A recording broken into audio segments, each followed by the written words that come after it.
विधानसभा चुनाव से पहले ग्वालियर शहरवासियों को गार्बेज शुल्क के मामले में प्रदेश सरकार से राहत तो मिल गई है, लेकिन श्रेय लेने की सियासत भी शुरू हो गई है। दरअसल नगर निगम परिषद में प्रस्ताव को पारित करके गार्बेज शुल्क के युक्तिकरण का प्रस्ताव शासन को भेजा गया था और प्रस्ताव को रविवार को नगरीय प्रशासन विभाग ने स्वीकृति दे दी। वहीं 57 साल बाद ग्वालियर में बनी कांग्रेस की महापौर ने इसे अपनी जीत बताया है।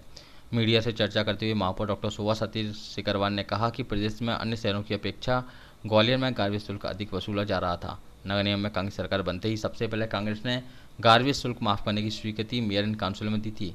इसी प्रकार 2021 में पहले बकाया जलकर माफ़ करने का भी प्रस्ताव सरकार को भेजा था। दोनों मुद्दों को कांग्रेस ने नगर निगम के चुनाव में अपने घोषणा पत्र में भी शामिल किया था।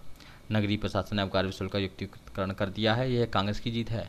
महापौर ने मांग की है कि अब जलकर बकाया माफ़ी का प्रस्ताव भी मंजूर कर देना चाहिए। महापौर डॉक्टर सिकरवार ने यह भी कहा कि नगर निगम के विनियमित कर्मचारियों को नियमित करने का प्रस्ताव भी आज उन्होंने मेयर एंड काउंसिल में मंजूर कर शासन को भेज दिया है। जो लोग गार्बेज शुल्क जमा कर चुके हैं, क्या उसे वापस किया जाएगा? इस सवाल पर महापौर ने कहा कि इस मामले को नगर निगम परिषद में ले जाएंगे, वहां से निर्णय हो सकेगा।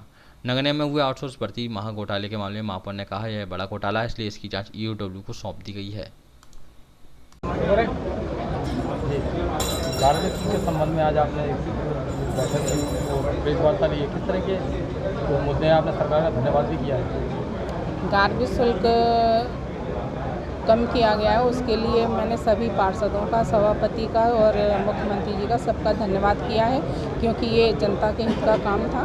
और जलकर भी अगर माफ़ हो जाता है तो आपके माध्यम से मैं चाहती हूँ कि आप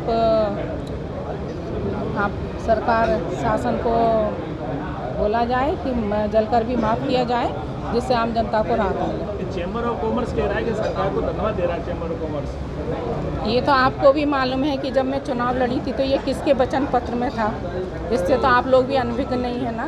वचन पत्र तो मेरा ही था, दोनों मुद्दों मेरे ही थे और हमने उस पर कार्रवाई की। MIC से उसको पास करके परिषद के लिए भेजा है और परिषद से विनियमित कर्मचारियों का मामला आपने भेजा है। मैंने अभी बताया ना कि आज MIC की बैठक में विनियमित को नियमित करने के लिए आज प्रस्ताव पास करके परिषद के लिए भेज दिया गया। 6वां 7वां वेतन भी लागू हो, इसके लिए भी प्रस्ताव पास करके परिषद के लिए। गलत काम हो रहा है उसको आप सपोर्ट कर रहे हैं? कौन सा गलत काम? जैसे आउटसोर्स भर्ती गलत हुई नहीं, इन पे भी जांच चल रही है। जांच चल रही तो EOW के लिए भेज दिया है, क्योंकि इसमें बहुत बड़े घोटाले हैं तो वो लोग को सजा मिले इसलिए EOW को दिया है। शहर में विकास कार्य रुके हुए हैं, भाजपा के लोग कह रहे हैं कि ये महापौर ने काम रोक दिया। आपको भी मालूम है कि विकास कार्य रुके हुए हैं कि हो रहे हैं, और कितने विकास 18 सालों से कहाँ चले गए थे। 1 साल में तो विकास बहुत हुआ है शहर में।